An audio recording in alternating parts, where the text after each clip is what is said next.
Well, joining me now to discuss the mumps outbreak in Arkansas is Dirk Haselow, MD, PhD. Dr. Haselow is the state epidemiologist and the medical director for Outbreak Response at the Arkansas Department of Health. In addition, he is a board-certified pediatrician and a doctorally trained infectious disease epidemiologist. Dr. Haselow, welcome, sir, to the show. Thank you very much. Glad to be here. Very glad to have you. I'm so glad you came on the show today.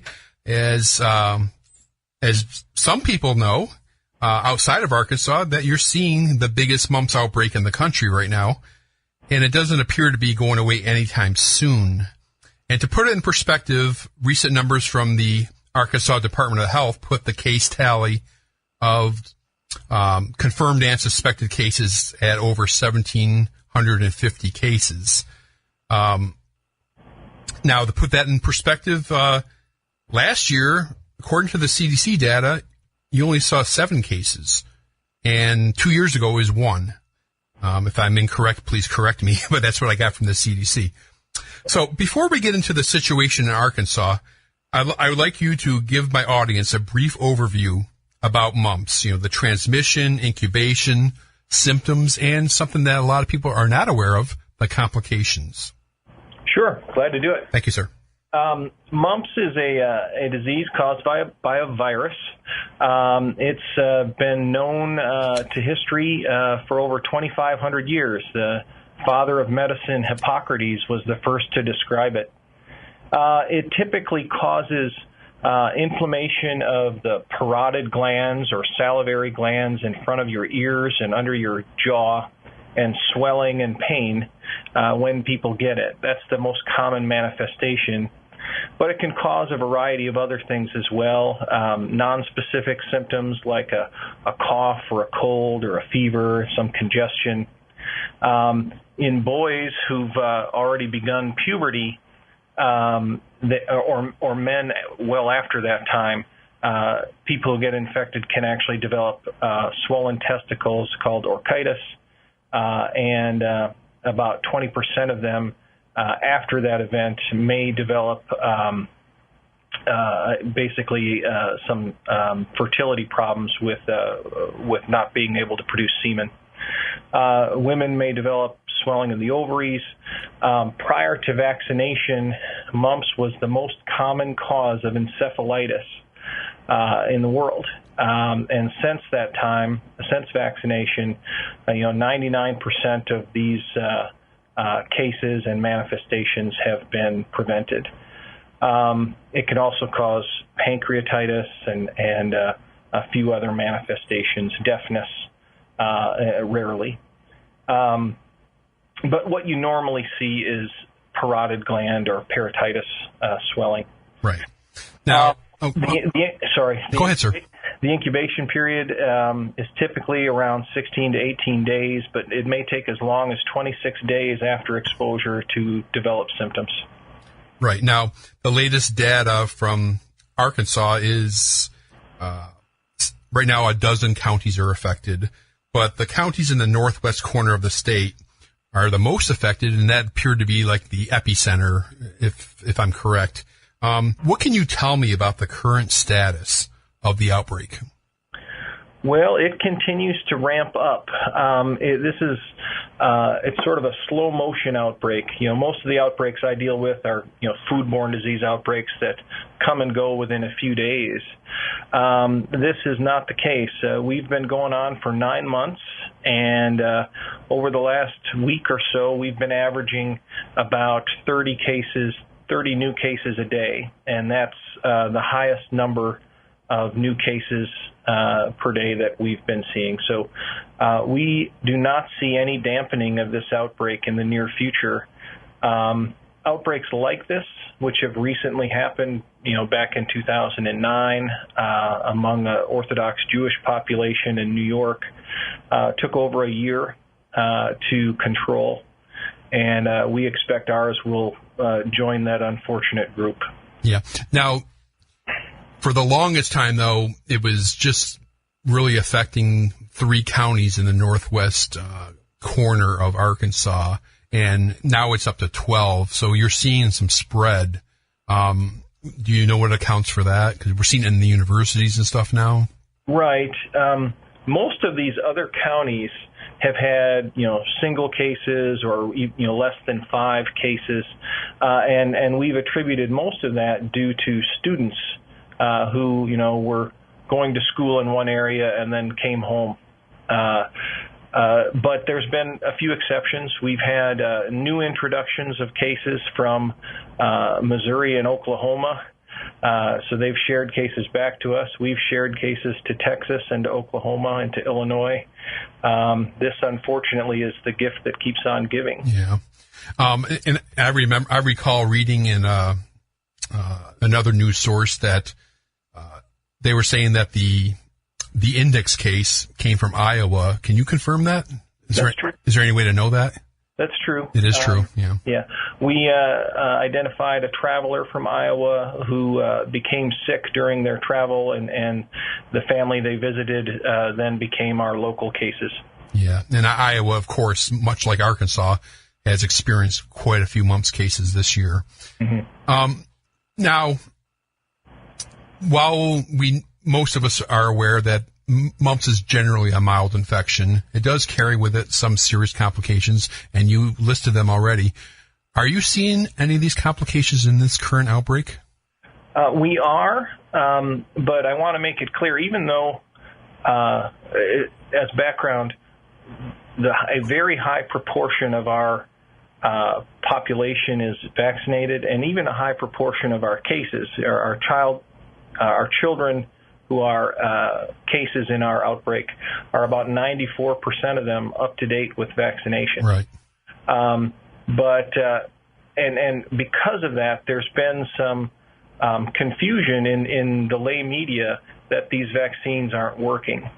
They are certainly helping, and we know that because we're seeing far fewer complications than we would expect. Given the rates of complications prior to vaccination and how many people we've seen infected so far, we would have expected nearly 300 cases of swollen testicles or orchitis, right. And we found 10. Oh. And we would have expected 250 cases of meningitis or encephalitis, and we've had 2. So these vaccines are working, they are helping, they're just not perfect. And they're making what we're seeing a milder form of mumps. Let's see. Have you reported any fatalities? I know that's very rare. No. Yeah. Okay, now, well over 1,000 of the cases under investigation have been in children, school age, 5 to 17 years old. And as we were talking about just a second ago, the main preventive tool for mumps is the MMR, the measles, mumps, and rubella vaccine. And the CDC on their website says 2 doses of MMR vaccine is 88% effective. And as you just noted, 94% of the school-age children and 45% of the adults have been fully immunized. So this is the most fascinating part of this outbreak. Now, some studies published in professional journals in recent years have questioned the effectiveness of the mumps vaccine. Dr. Haselow, in your professional view, what is the problem with the mumps portion of the vaccine? Are we dealing with some unusual strain? That's a really good question. In this experience in Arkansas, our observations bring to question, that very issue. We do not have enough data at present to weigh in and say, how well it's working. Although, while this outbreak is ongoing, we are collecting data from school settings and work settings and clinic settings, wherever we see the mumps, and before and after we conduct clinics, to determine second and third dose effectiveness. And we're working with CDC to report that when this outbreak is over. Assuming the MMR is 88% effective in our population, that would mean that we've we've had over 11,000 people infected and exposed, and with some 1,700 now showing symptoms. So that's what we believe is going on, but we are going to confirm it because outbreaks like this in highly vaccinated populations are unusual. There are a few reports out there, but there's none quite like this. Most of the other reports were from dormitory settings in college campuses. Ours are not. Ours do reflect a relatively dense housing and the influence of poverty, but we're not talking about dorms, so this makes it unusual. Well, the mumps portion of the MMR has always been the least effective anyway, because the measles portion is almost 99%, and I think rubella is pretty good too. I think a year or two ago I had Dr. Paul Offit on the show. We did a whole thing on vaccines, and I don't recall exactly what he said, but he said that there's something about the mumps portion that's always been less effective, and it seems to be something that we really don't have a handle on right now. Right. What's interesting is it was developed back in 1967 against the strain B as in boy, of mumps. There are 13 strains of mumps, and it's always been thought until recently that the vaccine works well against all the other strains, and that's been confirmed in some laboratory studies that it does. But what we're seeing now around the world and in Arkansas and in other outbreaks in the United States are outbreaks of strain G as in girl. Mm-hmm. And those two strains, B and G, are the most genetically different. So it stands to reason that it's a reasonable hypothesis to think that maybe strain G might be evolving away from the vaccine. And that's why we're very interested in what we're finding and why we're participating with CDC and doing an evaluation. Are you also in discussions with other states that are having large amounts of mumps? Absolutely. Yeah. Yep. So what is the Arkansas Department of Health doing to combat this? I mean, it's generally a mild disease, but are you a big proponent of the booster vaccine, the third vaccine? Another good question. The data on that are somewhat disparate. There are some studies out there that have shown not a very good impact, and some recent ones that have shown pretty good impact. They differ a little bit on their methods. The ones showing a good impact appear to be those that have implemented a third dose vaccine on wide scale early in the context of an outbreak versus later. My inclination is to pull the trigger on it early. It's a safe vaccine. It's been proven to be safe. It has other benefits as well. And unlike with measles or with varicella, this vaccine doesn't work after the fact. You have to vaccinate ahead of time for it to work. Mm-hmm. So delaying, to me, doesn't seem like a great idea. Yeah, I mean, I share this information with you with this Dr. Rubin with the FDA, and apparently he did some studies on the third vaccine dose, the booster, and found the participants responded with a sharp increase of antibodies in the first month or so, and then they pretty much leveled out within the next 11 or 12 months. Yeah.